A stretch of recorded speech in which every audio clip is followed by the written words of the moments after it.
복음 2장 우리 1절에서 20절 오늘 말씀은 좀 길지요. 같이 한 절씩 교독하도록 하겠습니다. 누가복음 2장 1절에서 20절. 이때 가이사 아구스도가 영을 내려 천하로 다 호적하라 하였으니 이 호적은 구레네가 수려 총독되었을 때 첫 번 한 것이라. 모든 사람이 호적하러 각각 고향으로 돌아가매 요셉도 다윗의 집 족속인 고로 갈라셀의 동네에서 유대를 향하여 베들레헴이라 하는 다윗의 동네로 그 정원한 마리아와 함께 호적하러 올라가니 마리아가 이미 잉태되었더라. 거기 있을 그때 해산하를 차서 마다들을 낳아 강보를 싸서 구유에 누웠으니 이는 사관에 있을 곳이 없음이로라. 그 지경에 목자들이 밖에서 밤에 자기 양떼를 지키더니 주의 사자가 곁에 서고 주 영광이 저를 두루 비치매 크게 무서워하는지라. 천사가 이르되 무서워 말라. 보라 내가 온 백성에게 미칠 큰 기쁨의 좋은 소식을 너에게 전하노라. 오늘 다윗의 동네 너희를 위하여 구주가 나셨으니 곧 그리스도 주시니라.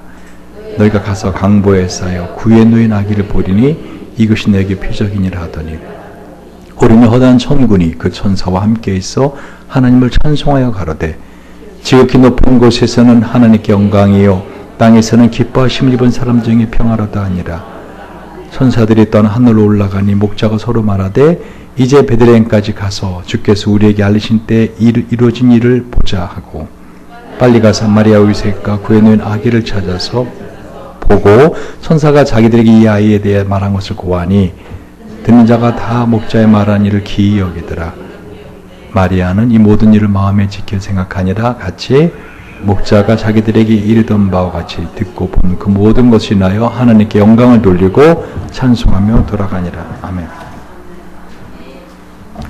여러분, 우리가 조금 전에 동영상을 통해서 이 우주가 얼마나 광활한지 그리고 거기에 살고 있는 나, 제가 전에 그 비유로 이 지구가 좁쌀만 하다면 저 태양은 농구공만 하다, 크기가. 근데 그 태양이 좁쌀만 하다면 안드로메다, 그거는 얼마나요? 관광버스만 하다. 그러니까 별이 얼마나 큰 별들이 많은지 모릅니다. 근데 그 수많은 별들이 얼마큼 많다? 해운대의 모래알맹이 개수보다 더 많다. 근데 그 엄청나게 많은 별들이 부딪히지 않는 이유가 뭐라? 별과 별 사이가 서로 어마어마한 거리에 떨어져 있다. 이 우주가 얼마나 광활한 것인가. 여러분, 다시 한번 저와 여러분이 어떤 존재인가를 오늘 한번 생각해 보시기 바랍니다. 원래 하나님이 사람 만드실 때 사람은 이와 같이 질병과 죽음에 고통받다 죽어가는 존재로 만들지 않으셨어요. 원래 사람은 하나님께서 병도 없고 고통도 없고 죽음도 없는 에덴이라는 낙원에서 영원히 살도록 만들었습니다. 그런데 한 사람의 순종치 아니함으로, 곧 아담의 순종치 함으로 많은 사람이 어떻게 해요? 인생을 살면서 고통스럽게 살아가게 됩니다. 그래서 로마서 5장 19절에 보면 한 사람의 순종치 아니함으로 많은 사람이 죄인 된 것 같이 한 사람의 순종함으로 많은 사람이 의인이 되리라. 그러니까 고대서부터 이 믿음을 가졌던 이스라엘 사람들은 우리 인생을 이 고통 가운데서 해방시켜줄 메시아를 기다리고 있었어요. 그 메시아만 오시면 어떻게 해요? 우리는 참으로 이 고통스러운 인생을 벗어나서 영원히 왕같은 존재를 살 수 있다는 것을 그들은 믿었기 때문이죠. 여러분, 제가 오늘 칼럼에서 우리는 우주의 강대함을 모르는 것보다 더 하나님을 아버지라고 부르는 자기 자신이 얼마만큼 어마한 영적 가치를 가진 사람인 줄 알지 못합니다라고 말했습니다. 성경은요, 우리를 갖다 예수님의 핏값 주고 사셨다. 그래서 우리를 예수님 자리로 말씀하고 있어요. 사도행전 20장 28절, 디모데전서 1장 15절.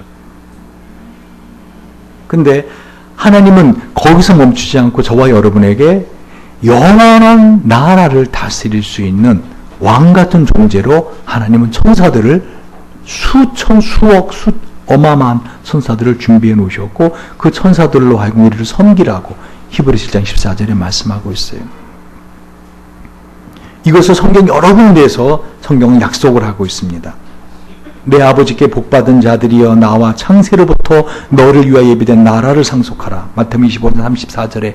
그러니까 저와 여러분은 이렇게 인생을 살다가 고통 가운데 살다 죽고 예수님 오시면 재림에 오시면 어떻게 천국 가고 이렇게 다 그냥 모여서 이렇게 살아가는 존재가 아니라 이 어마한 우주를 만드신 하나님이 이 어마한 우주보다 더 어마한 하나님 나라를 만드시고 우리를 천사들을 데리고 그 하나님의 나라를 경륜하도록 하나님 나라를 상속해서 그 기업을 이을 후사들로 우리를 하나님은 영원한 계획 가운데 이 땅에 살게 하고 있다는 것입니다. 그래서 이 메시아가 오기를 이 하나님의 사람들, 이 믿음의 사람들, 메시아만 오시면 우리 인생의 고통은 끝이 나고 우리는 어떻게 해요? 그 영원한 하나님 나라의 왕같은 제사장으로 영원한 상을 살 수 있다는 걸 알고 있었기 때문에 메시아가 올 것을 간절히 사모하였습니다. 그래서 예수님 탄생하기 700년 전에 이사야라는 선지자는요, 이 메시아가 초의 몸에서 나올 것이다 라고 예언했습니다. 미가서 5장을 보면은요, 미가는요, 베들레헴이라는 이 다윗이 태어난 고향에서 이 메시아가 태어날 것이다 라고 예언했어요. 그래서 오늘 본문에 보면 누가복음 2장에 드디어 우리 인류의 모든 고통, 저와 여러분 인생을 살면서 당하는 그 모든 고통, 여러분 인생은 고통이라고 전에 말씀드렸죠. 여러분 자신의 인생을 한번 뒤돌아보십시오. 행복했던 시간들보다 정말 가슴 아프고 힘들었던 시간들이 많다는 걸 아실 것입니다. 물론 지금 이번 주 토요일 날 결혼하는 노아나 진수는 완전히 인생이 핑크빛. 제가 어제도 부산에 우리 태연이 결혼 주례를 쓰러 갔는데 얼마나 좋아하는지 막 입이 막 걸려 있어요. 싱글벙글. 내가 태연이 좋겠다. 네, 목사님 좋습니다. 행복합니다. 인생이 그런 결혼하는 날만 있으면 얼마나 행복하겠어요. 그렇지 않아요. 여러분 인생은 참으로 고통의 연속입니다. 할렐루야. 여러분 인생은 헤어짐과 버려짐, 그리고 어떻게 해요? 또 다른 고통이 계속되는 인생은 아픔입니다. 근데 이 인생의 모든 고통을 다 끝내고 이제 어떻게 해요? 질병도 없이 죽음도 없이 그 어떤 아픔도 없이 정말 천사들의 섬김을 받으면서 수천만 명 수억의 천사들을 섬김받으면서 왕같은 존재로 나라를 다스리는 존재로 하나님 우리를 약속하셨다는 것이에요. 드디어 그 메시아가 이 땅에 오신 날이 바로 뭐예요? 성탄절이에요. 그래서 오늘 본문을 보십시오. 이때라고 있죠. 이때 가이사 아구스도가 영을 내려 천하로 다 호적하라 하였으니, 지금 하나님께서 아기의 인간의 몸을 입고 이 땅에 들어오시는, 역사에 드디어 들어오시는 그 때를 우리는 지금 가고 있는 것입니다. 여러분 올해가 몇 년이죠?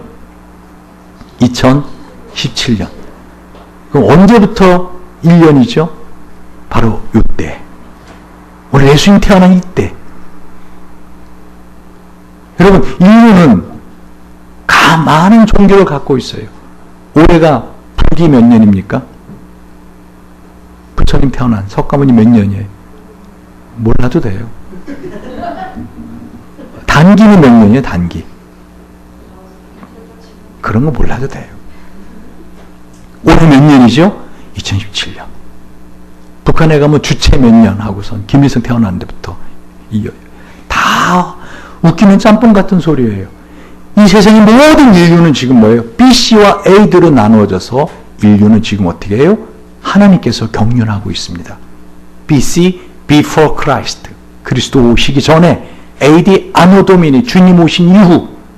다시 말하면 지금 이때라고 하는 이 말 자체가 지금 2017년 사는 저와 여러분이 바로 이 말씀, 예수 그리스도가 이 땅에 태어난 이 때로 우리랑 그대로 들어갈 수 있다는 것입니다.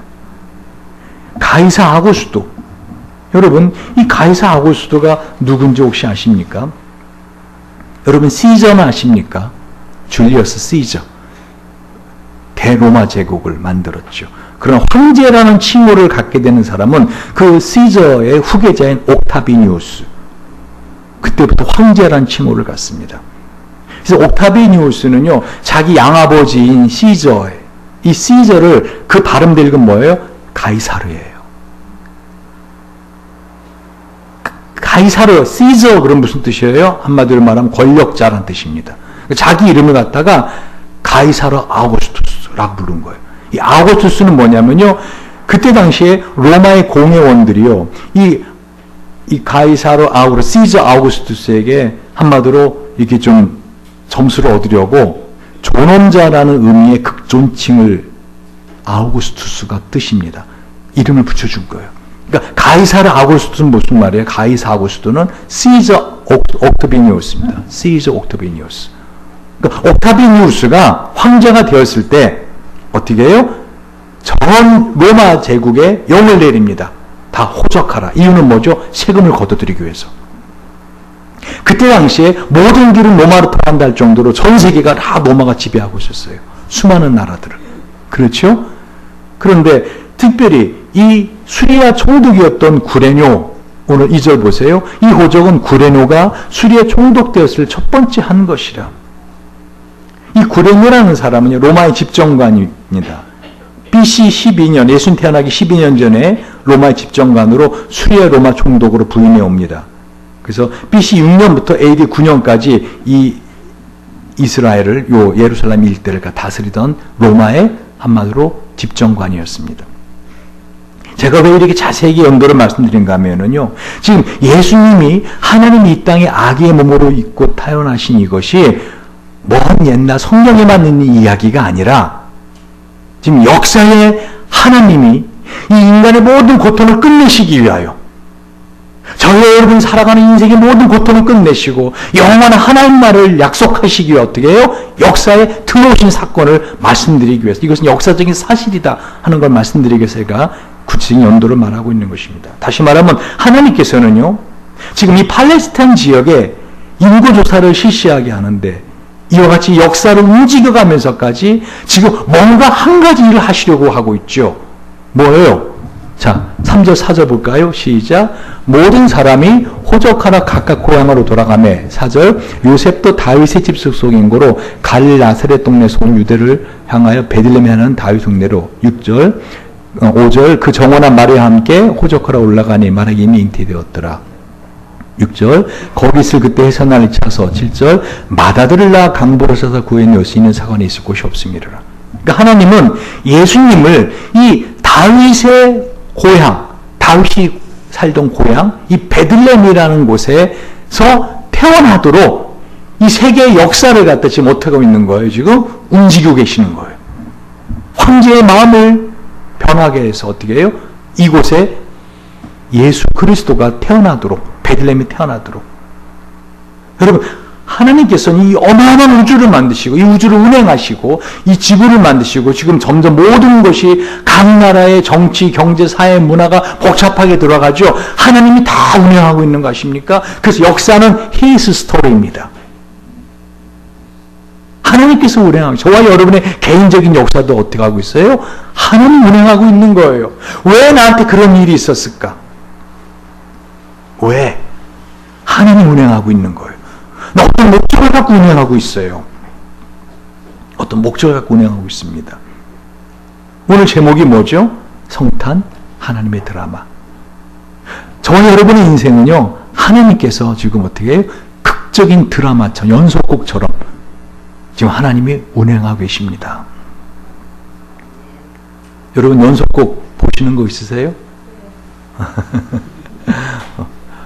연속곡 보시는 거 보시다 보면 어때요? 언제 끝나요? 아주 재미가 이제 막 이제 어떻게 될까 하는데 딱 끝나죠. 다음 회 기대하라고. 그리고 정말 재미있는 그 순간이면 어떻게 해요? 다음 예고편도 안 보여줘요. 보여줄 필요 없다 이거예요. 넌 반드시 본다 이거죠. 우리 인생이요, 드라마인 거 아십니까? 여러분 그런 생각이 들죠. 아니 난 그런 극적인 드라마 같은 인생 필요 없어요. 좀 편안하고 요즘 젊은이들이 가장 꿈이 뭐예요? 빌딩 소유주 되는 거, 건물 주인 돼 사는 거. 가만히 있어도 월세 따박따박 들어오고 나 좀 그렇게 편안하게 살고 싶어요. 근데 그런 사람도요 극적인 드라마 같은 인생을 사는 거 아십니까? 제가 전에 빌딩을 몇 채 가지신 분을 상담을 해드렸거든요. 우울증이 얼마나 심한지 10월이 되면은요 삼성의료원에 입원해요. 그 내년 5월 말까지 거의 6월 초에 퇴원해요. 그러니까 1년에 반 이상을 갖다가 병원에 계세요. 왜? 그놈의 병원에 있어야 마음이 안심된다는 거예요. 여러분 얼마나 인생은요 각양 다른 색깔을 가지고 고통 가운데 사는지 모릅니다. 그래서 하나님이 이런 우리를 보시고 우리의 인생의 모든 고통을 끝내시고 영원한 영광의 나라로 우리를 인도해 주실 것인데 그냥 하시지 않는다는 거죠. 여러분 오늘 말씀을 통해서 왜 내 인생에 그런 아픔들이 있었는가 그 의미를 찾으실 수 있을 것입니다. 다시 말씀드립니다. 지금 주님께서는 예수님을 다윗의 고향이었던 베들레헴에 태어나게 하십니다. 그죠? 여기에는 어떤 목적이 있다는 거예요. 이유가 있다는 거예요. 세계 역사를 움직이면서까지 예수님을 갖다가 다윗의 고향인 베들레헴에 태어나게 하신 이유가 무엇일까요? 물론 이렇게 생각할 수 있죠. 첫 번째, 백민 집사님, 왜 베들레헴에 태어나게 했을까요? 다윗의 고향.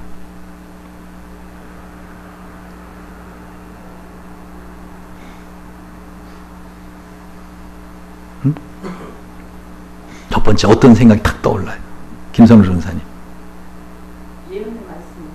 예언의 말씀을 이루게 하려고. 근데 왜 예언의 말씀에 다윗의 고향 베들레헴에서 예수님이 꼭 태어나도록 이렇게 시저의 마음까지 황제의 마음까지 움직여서 로마의 제국의 전 나라에 호적을 내리라 명을 내리고 어떻게 해요? 결국 요셉으로 하여금 그 자기 원래 고향 원적이라 그죠? 온 고향으로 가게끔 만들었고 더구나 그 몸이 무거웠던 마리아 그죠? 아기가 임신해서 이제 10개월 돼서 해산하기 직전에 얼마나 몸이 무겁고 힘듭니까? 얼마나 힘들었으면 어떻게 해요? 그말로 길에서 아기를 지금 해산할 그럴 지경이 된 거잖아요. 왜 하나님 이렇게 하시냐고요? 왜 이렇게까지 왜 베들레헴이라는 곳에서 예수님 태어나게 하시는가? 첫 번째 생각할 때는요. 다윗이 바로 이 이스라엘 하나님의 나라의 성군이거든요. 왕. 예수님은 어떤 분으로 오시는 거예요? 이 땅에 왕으로 오시니까. 그러니까 다윗의 혈통을 가진 아브라함과 다윗의 자손이라 다윗의 혈통을 가진 그 메시아로 오셔야 되니까 어디 태어나시는 거예요? 다윗의 고향이었던 베들레헴에. 두 번째는 또 어떻게 의미를 생각할 수 있어요? 베들레헴 뜻이 떡집. 그죠? 베이트, 집, 레헴, 떡집. 떡집에서 나는 건 떡. 뭐예요? 떡집에서 나는 건 밥통 안에 있는 건 밥. 그러니까 예수님은 뭐예요? 베들레헴 떡집에서 나오셨기 때문에 생명의 떡으로 하늘에 산 떡으로 내 살을 먹는 자, 내 피를 마시는 자만이 영원한 생명을 얻을 수 있다.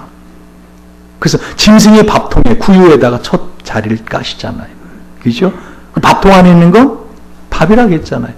그러니까 예수의 살과 피를 먹고 마시지 않으면은 인생은 어떻게 살다 죽어요? 짐승처럼 살다가 영원한 지옥에서 고통받으며 사는 게 인생이에요. 근데 그렇게 살지 않으려면 영원한 생이 있다면 우리는 어떻게 준비해야 되냐는 것이죠. 오늘 그거를 말씀을 잘 들으시기 바랍니다. 사실 여러분 중에는 교회 생활을 얼마 안 하신 분들이 이제 많은데 사실 이 인생 이 자체가 얼마나 우리에게 주는 무게가 큰지 모릅니다. 근데 저는 그거보다 더 깊은 의미가 있다고 생각합니다. 그런 왕이기 때문에 다윗이 또 베들레헴이 떡집이기 때문에 거기 저는 그렇게 생각하지 않습니다. 물론 그런 의미도 있지만 더 깊은 의미가 있다는 것입니다. 다시 말하면 모세나 엘리야 예수님 죽으시기 전에 변화세 나왔던 모세나 엘리야 고향이 아니라 왜 꼭 다윗의 고향, 왜 꼭 베들레헴에 태어나야만 했는가? 그것은요 다윗이 바로 목동이었기 때문입니다. 제가 오늘 이 목동의 목자들에게 초점을 먹으려고 합니다. 다윗이 시편 23편을 쓴 것처럼 뭐예요? 여호와는 나의 목자시니. 다윗이 목동이었어요. 그러니까 다른 사람의 고향이 아니라 모세나 엘리야나 다른 사람의 고향이 아니라 다윗의 고향에서 다윗의 혈통을 가지고 태어나야 되는데 왜? 이 장차 오실 메시아, 이 하나님의 아들 예수님은 어떤 분이에요? 이스라엘의 목자로 창세기 48장 15절, 36절, 시편 74편 1절, 77장 20절, 80장 1절, 이사야 40장 11절, 예레미야 31장 10절, 에스겔 34장 10절, 16절 온통 다 장차 오실 메시아가 누구라고요? 바로 이스라엘 목자가 온다. 목자가 온다. 사무엘상 24장 17절에 보면 하나님의 백성을 약물이라고 말하고 있어요. 민수기 17장 17절에도요. 바로 장차 오실 메시아가 목자다. 목자로 오신다. 그래서 이 요한복음 10장 12절에 보면은요. 예수님도 나는 선한 목자라. 나는 선한 목자다. 또는 히브리 13장 20절에 나는 큰 목자다. 베드로전서 2장 25절에 영혼의 목자다. 베드로전서 5장 4절에 참 목자장이다.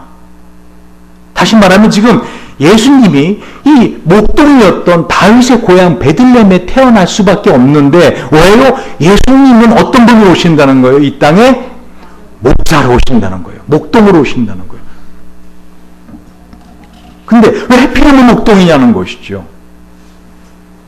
여러분 목동은 그때 당시에 사회 제일 낮은 직업을 가진 그 다음 직업이었어요. 제일 낮은 직업이 뭐였는지 아세요? 개똥수거자. 개똥수거자였어요. 그래서 그때 당시 문화책을 보면은요, 개똥수거자 제일 사람을 취급도 안 하는. 그런데 그 다음 진급이 목동이었어요. 그러니까 목동들은 사람 취급이 안 됐어요, 거의. 예전에 우리나라 백정같이 그냥 이렇게 아주 천한 직업으로. 그래서 목동들의 말은 아예 신뢰하지 않았기 때문에 법정에 증인으로 세우지도 않았어요. 그들의 모든 말은 다 거짓말이다. 왜? 목동들은 양을 데리고 나가갖고 어떻게 해요? 양이 새끼를 낳으면 팔아버려요. 그 인마의 복해. 그죠? 그리고 갔다 와서는 양을 팔아먹고 잡아먹고는 이번에 양이 몇 마리 죽었다고 뭐 늑대가 와서 물어갔다고 다 거짓말하거든. 그러니까 지금 예수님이 이 땅에 오시는데 목동으로 오시는데 왜 하필이면 목동이냐는 거죠. 이렇게 천한 직업이 목동으로 다윗이 목동이었기 때문에 오늘 본문에 그 당시에 목동들은 많았거든요.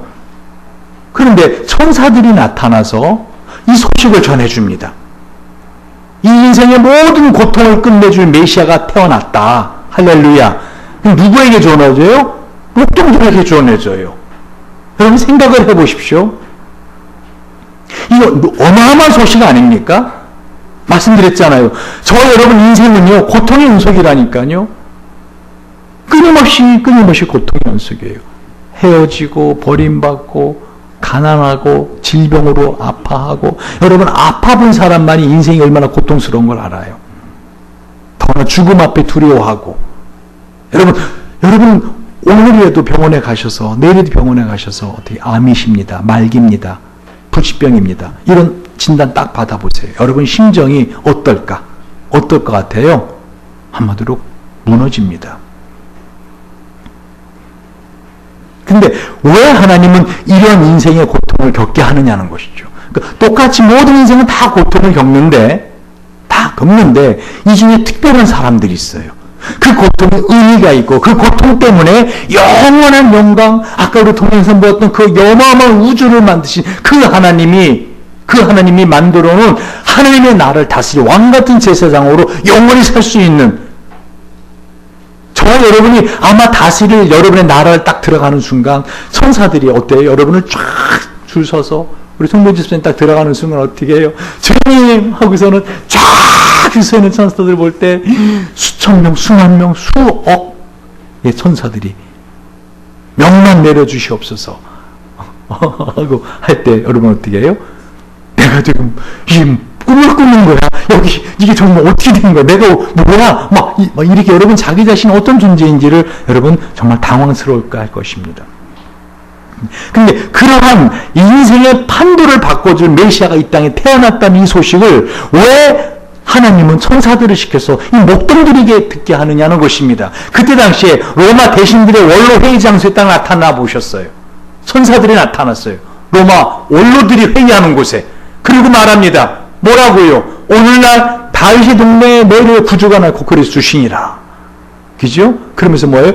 지극히 높은 곳에서는 하나님께 영광이요 땅에서는 기뻐하심을 삼중에 평화로다. 그러면 이 소식이 이 인류의 인간의 모든 고통을 끝내줄 메시아가 이 땅에 드디어 태어났다 하는 소식이 온 세상에 어떻게 해요? 로마의 원로들을 통하여 전 세계에 급속하게 전파될 수 있었을 것입니다. 근데 왜 그 양을 치고 있던 이 목동 몇 명한테 이 소식을 전해줬냐는 것입니다. 하나님이 지금 어떤 드라마를 쓰시는가 가만히 보세요. 여러분 드라마를 보시면서 여러분 그냥 맹 놓고 아유 주인공 저 죽게 생겼네. 아이고 그럼 재미가 없어요.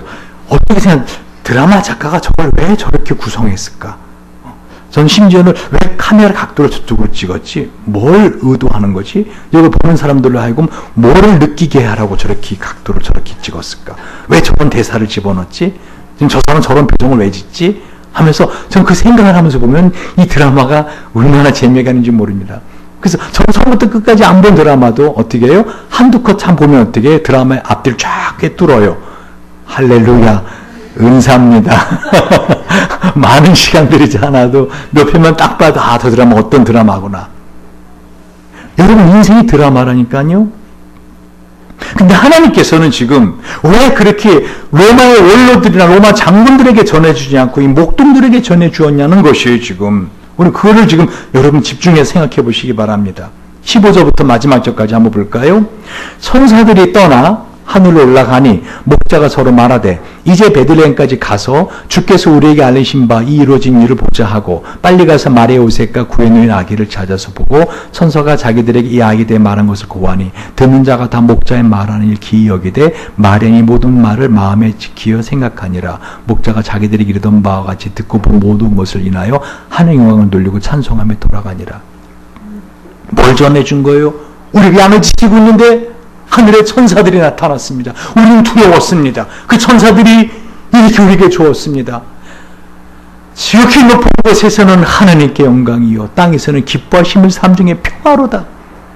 여러분 그때 당시에 팍스 로마나 온 세계는 전쟁이 없었어요. 왜? 로마가 다 점령해 버렸어요. 그래서 나라끼리 전쟁이 없었어요. 다 로마 세상이었어요. 그래서 모든 길을 로마로 통했습니다. 로마가 다 지배하던 한마디로 팍스 로마나 The peace of the Rome, 로마의 평화가 지배하던 시대입니다. 그럼 천사들은 뭐를 선언하고 있는 것입니까? 그렇게 힘으로 된 평화가 아니라 진정한 평강의 왕이 땅에 태어나셨다는 거예요. 여러분, 저와 여러분의 인생에 진정한 평강이 있었던 적이 언제입니까? 여러분 지금까지 살면서 정말 시간이 멈췄으면 좋겠다. 몇 번이나 그런 인생이 있었어요. 신준 집사님. 마지막 그 평강의 시간이 언제였습니까? 아, 시간아 멈춰라. 너무 행복하다. 더도 말고 덜도 말고 지금같이만 살았으면 좋겠다. 아무 염려 없이 정말 행복하게. 기억이 없죠. 네, 오래전일 거예요. 언제인지도 모르요. 어쩌면 여러분 평생 살면서 한 번도 못 겪어본 사람도 있어요. 다시 말하면 지금 예수님이 이 땅에 태어났다는 게 뭘 의미한다고요? 이 인생을 살아가면서 그 외로움과 고통과 그 아픔 속에 살아가는 우리들을 하나님이 버려두지 아니하시고 마치 그 목자 없는 양같이 우리를 불쌍히 여기시고 그 수많은 인류 중에서 하나님이 선택한 자들을 위해서 예수님이 이 땅에 태어나셨다는 거예요. 할렐루야.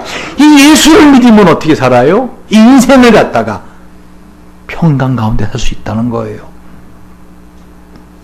근데 그 소식을 갖다가 바로 이 목동들에게 알려주는 것입니다. 왜? 이 목동들은요, 여기 보면은요, 여러분, 자, 8절을 보십시오. 시작. 그 지경에. 성경은 한 글자도 의미 없이 써진 게 없어요. 지금 다른 지역에 있는 목자들이 아니라 그 지경에, 그 지역에 있는 목자들에게 나타났다는 거예요. 이 지역이 어떤 지역인가 하면은요, 어떤 지역인가 하면은, 라헬의 언덕에서 바라보면은요, 예루살렘, 제가 지난번 예루살렘에 갔잖아요, 이스라엘을. 예루살렘시의 남쪽 끝에, 그, 라마트 라헬이라고 하는 라헬의 언덕 끝에서 보면은요, 베들레헴이 보여요, 저쪽으로. 8km. 8km면 어디입니까? 예루살렘 베들레헴까지가 8km니까, 여기 잠실역에서 어느 정도 될까요? 뭐, 우리 교회 조금 더 될까? 한 2배 정도? 8km 어느 정도 됩니까? 아주 짧은 지역이죠? 그죠? 우리 잠실역에서 이 정도 될 것 같아요. 그죠? 그 가까이 붙어 있는 동네예요. 그 사이에 있는 그 지경에, 지금 그 지역에 있는 목자들이 나타나는 거예요. 여러분, 지금 놀라운 인류의 대사건이 벌어지고 있는 겁니다. 이 우리 모든 인생의 고통을 끝내주고 우리가 천사들의 섬김을 받으면서 영원한 하나님 나라에서 왕 같은 존재로 살아갈 수 있다라고 하는 그 근거가 되는 예수가 이 땅에 태어나셨다는 것이죠. 할렐루야. 제가 진짜 말씀드리지만요. 만약에 그런 인생 없다? 사람 죽음으로 끝이다? 저 진짜예요. 나 오늘부터 목사 안 해요. 제일 재미없는 직업 중에 하나가 이 목사는 이제 남자로서 인생 살고 끝난다?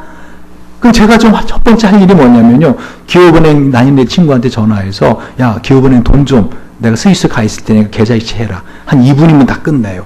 그리고 너와 나 어떻게 한 번 살자, 죽는 인생 굵고 짧게 살자. 어? 뭐라고요? 감옥 가시죠. 감옥 가서 뭐 사형 당하더라도 그렇게 살도 죽으면 끝인데, 그죠? 인생 그게 전부라면 그렇게 한 5년 숨어 살면서 시커먼 거 살다가 죽죠. 인생 끝이라면. 무슨 말 이해가십니까? 여러분은 길게 고통스럽게 살고 싶어요? 이 인생이 끝이라면? 아니에요. 그런데요, 인생의 고통에 의미가 있다니까요. 저는 이 교회 끝까지 할 거예요. 여러분이 그날 저 속을 아무리 썩이고, 여러분이 아무리 교회 나오라도 한다고 오늘 피라도 안 나왔네, 또. 또 안 나왔네. 자, 아무리 그래도 어떻게 해요? 전 교회 끝까지 할 거예요. 왜? 이게 하나님 나라 영원의 영광을 이룰 수 있는 기업이에요. 여러분 보십시오. 오늘 성경에서 예수님이 태어나시는데 이 지경에라고 했잖아요. 예수님 태어나실 때요, 예수님을 한번 보기 위해서 먼 나라에서 별 하나만을 바라보고 오던 사람들이 있었죠. 누구요? 동방 박사들. 그들의 소원이 있다면 뭐였어요? 이 땅에 태어나 우리 인류의 모든 고통을 끝내줄 이 메시아 아기에게 경배하는 거예요. 그런데 오늘 본문에 보니까 어떻게 해요? 거기서 그때 해산을 차서, 그죠? 각 연순마다 갔더니 어떻게 있을 사관이 없어서 세상에 이 예수가, 이 메시아가 자기 집에서 태어날 수 있는 영광을 놓친 연수 주인들이 있어요. 그래 안 그래요? 아무리 방이 꽉 찼어도 내 방에 들어와서, 이 산모가 이제 막 해산을 하게 생겼네, 애 낳게 생겼네, 어떻게 내 방에 들어와서라도 몸을 푸세요 했으면 어떻게 됐을까요? 그 집은 영원히 2000년 아니라 영원히 어떻게 해요? 성령 기록됐을 것입니다 아마. 그래 안 그래요? 할렐루야. 그때 예수님이 그 방에 들어가서 몸을 풀더라 마리아가. 지금도 이스라엘 가면 예수님 태어난 그 말구유, 그 조그마한 굴속 같아요. 거기 기어들어가 보면은 그 영광을 놓쳐버린 여인수 주인들이 있어요. 다시 말하면 왜 주님은 이와 같이 간절히 참호하고 기다렸던 동방 박사들도 아니고 거절하던 여인수 주인들도 아닌, 그야말로 이 지경에서 예루살렘에서 베들레헴 지경에 목동일 하던 이 사람들에게 나타나서 일을 하는가? 이들이 특별한 의미가 있어요. 여러분, 이 천사들이 이 목동들에게 오늘날 다윗의 동네에 한 구주가 나셨으니 곧 그리스도 주신이라 전해줬을 때, 그때 당시에 세계 공용어였던 헬라어로 말하지 않았을 거예요. 왜? 목동들은 무식한 사람들이거든요. 아마 아람어로 말하지 않았을까. 이 아람어로 말하면요, 메시아 아돈이라고 말해요. 메시아 아도나이. 다시 말하면 너희가 그렇게도 기다리던 메시아가 드디어 태어났다라고 목동들에게 전해주더라는 것이죠. 왜 이 지역의 목동들인데요? 이 지역의 목동들은요, 바로 보아스의 들이라 하는 그 들판에 살던 목동들이에요. 이들이 누구였는데요? 이들이 바로 레갑 족속입니다. 여러분, 레갑 족속의 목동들은 어떤 사람들이었죠? 예레미야 35장을 보시면 알겠지만요, 하나님께서 이스라엘 백성에게 끊임없이 말씀하십니다. 우상을 섬기지 마라. 그리고 너희들이 노예로 빚을 지어서 노예 생활하는 노예들을 7년에 한 번씩 풀어줘라. 귀뚱으로도 듣지 않아요. 귀뚱으로도 듣지 않아요. 그러니까 하나님께서 어떻게 해요? 이 예레미야 보고 레갑 지파 사람들 다 불러서 예루살렘 성전에 들어오라 그래요. 그래서 그 지파 사람들 지도자들을 갖다 한 방에 다 앉힙니다. 그리고 어떻게 해요? 포도주를 마시라 하고 예레미야가 명령을 합니다. 그랬더니 이 레갑 족속들이 뭐라 하는지 아십니까? 우리가 레갑의 아들 우리 손조 요나답의 우리에게 명한 모든 말을 순종하며 우리와 우리 아내와 자녀가 평생에 포도주를 마시지 아니하며 거처할 집도 짓지 아니하며, 잘 들어보세요. 거처할 집도 짓지 아니하며 포도원이나 밭이나 종자도 두지 아니하고 씨도 안 뿌리겠다는 거죠. 장막에 거처하며 우리 손주 요나답의 우리에게 명한 대로 다 준행하였노라 하면서 예레미야 35장에 보면 어떻게 해요? 포도주만이 거절합니다. 하나님이 그래요. 봐라, 이 레갑 족속은 그 선조 요나답의 그 말을 그대로 지키며 살지 않느냐? 너희들은 왜 그네 말을 안 듣느냐? 하고 레갑 족속을 예를 들어서 하나님이 말씀을 하십니다. 이 레갑 족속의 이 조상 요나답이 어떤 사람인가? 주전 860년경에 여러분 엘리야가 어떤 일을 하죠? 바알과 아세라 선지자 성에 450명의 목을 다쳐 죽여버립니다. 그럼 여전히 전국에 바알을 섬기던 세상이 아직도 있었어요. 그러니까 아예 이걸 근절시켜버리려고, 이 바알 섬기는 이 우상 숭배를 근절시키려고 작정한 사람이 바로 요나답과 예후입니다. 그런 예후가 그 일을 끝까지 하지 못해요. 요나답은 끝까지 일을 하려고 결심합니다.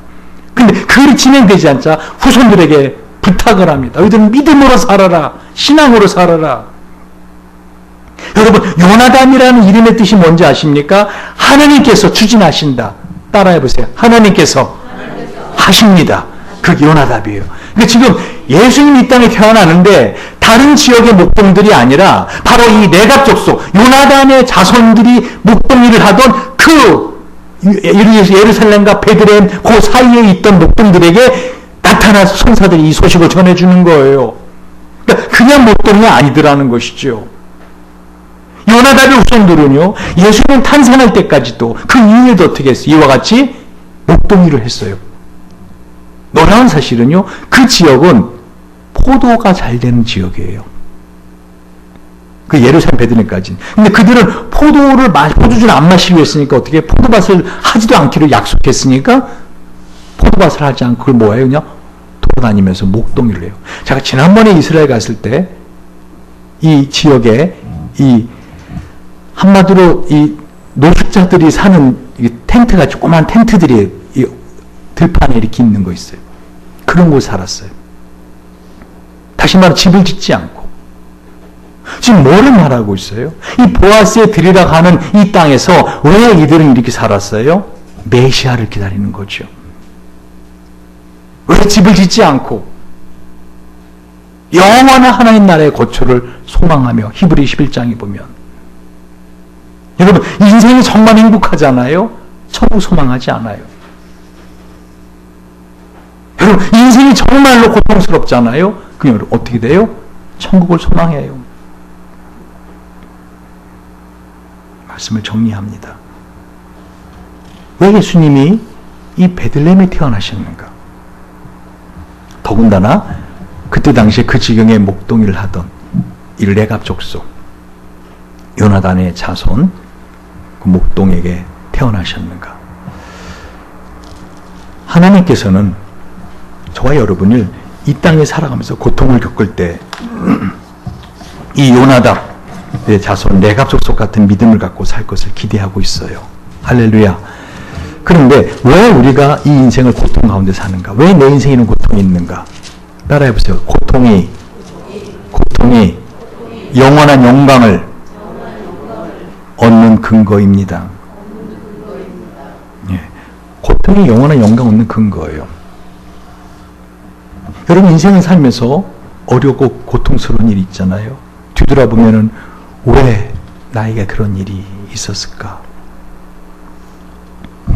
로마서 8장 17절 18절에 보면은 성경은 분명히 말씀하고 있어요.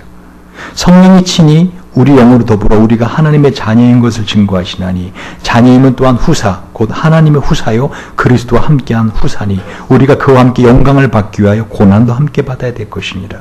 생각컨대 현재의 고난은 장차 우리에게 나타날 영광과 좋게 비교할 수 없도다. 그 성경 여러 군데에서 우리가 영원한 하나님 나라를 다스릴 왕 같은 존재로 살 것이다 약속하고 있어요. 예전에 왕이 될 수 있는 사람들을 갖다가 대군이라고 부른 거 아세요? 대군 마마. 왕이 될 자격이 있는 혈통을 가진 사람들을 뭐라고 불러요? 대군이라고 불렀어요. 우리 옆 사람 보면서 몰라봐 죄송합니다. 대군 마마. 예. 하나님 나라를 다스릴 왕이 될 사람들이에요. 근데 어떻게 그 수많은 천사들을 우리가 이렇게 거느리며 산다고요? 이 땅에서 내가 겪는 고통으로. 그냥 고통을 겪기만 하면 아니요. 믿음으로 그 고통을 이겨나갈 때.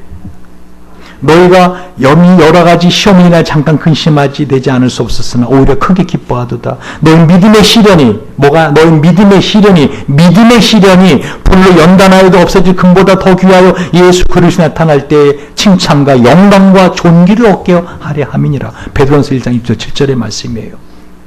세상 사람은요 고통 속에 살아요. 우리도 고통 속에 살아요. 인생 고통이에요. 다 어려워요. 인생 쉽지 않아요. 그런데 세상 사람은 그냥 그 고통 가운데 살다 고통 가운데 죽어요. 영원한 고통 지옥으로 들어가요. 근데 우리는 어떻게 해요? 그 고통 가운데 하나님을 바라보고 주님 어서 오시옵소서. 주님은 이 땅에 다시 오시면 나는 이 고통 끝나고 천사들을 다스리는 왕같은 존재로 영원히 살 수 있습니다. 어서 오시옵소서. 마라나타. 그런 믿음을 갖고 사는 주님은 이 땅에 다시 오실 때 우리가 어떻게 하신다고요? 너가 그 어려움 중에도 그 고통 속에서도 이 매갑적소 목동들처럼 너가 그 믿음으로 인내하며 살았구나 하고 우리에게 어마어마한 상급을 주신다고요. 제가 예화 하나만 들고 말씀 마칠게요. 대단한 예술품 수집가에 있던 아버지의 아들이 있었는데요.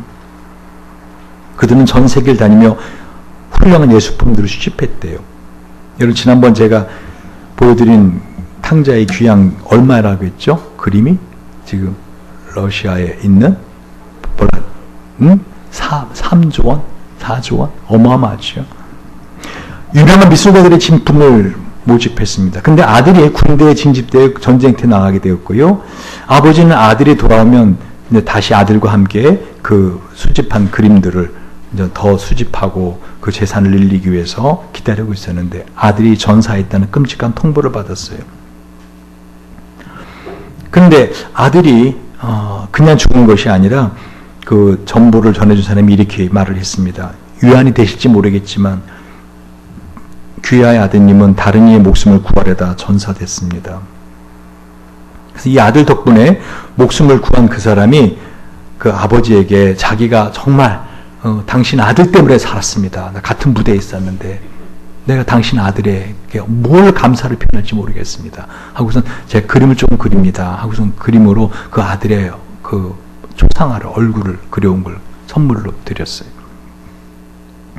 이 아버지는 그렇게 아들을 그리워하다가 아들이 죽었고 전사했다는 소식을 듣고 이제 갖고 있던 모든 이 경매품을 다 이제 매각하고 이제 다 정리하려고 이젠 경매를 시작합니다.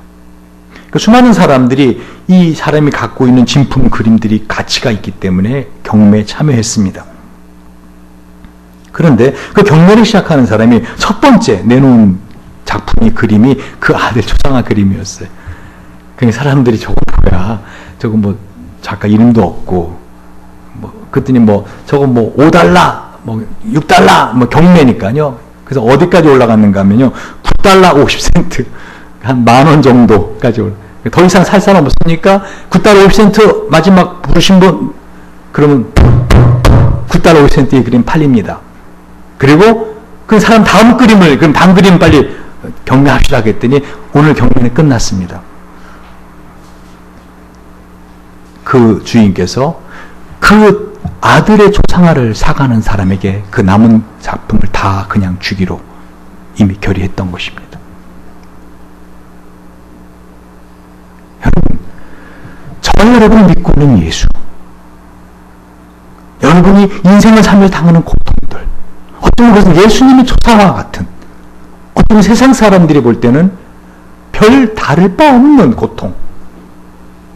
그럼 여러분이 그를 믿음으로 그 예수님이 나에게 주신 고통이라 믿고 내가 그 고통을 믿음으로 이겨나가리라. 그 고통을 내가 끌어안을 때 영원한 영광, 여러분이 상상할 수도 없는 영원한 영광을 하나님은 저와 여러분에게 주실 것입니다. 기도하시겠습니다. 우리 한번 이 시간 같이 한번 기도할 때 기도하기 전에 우리 찬송가 104장 한번 1절만 한번 부르고 기도하기 원합니다.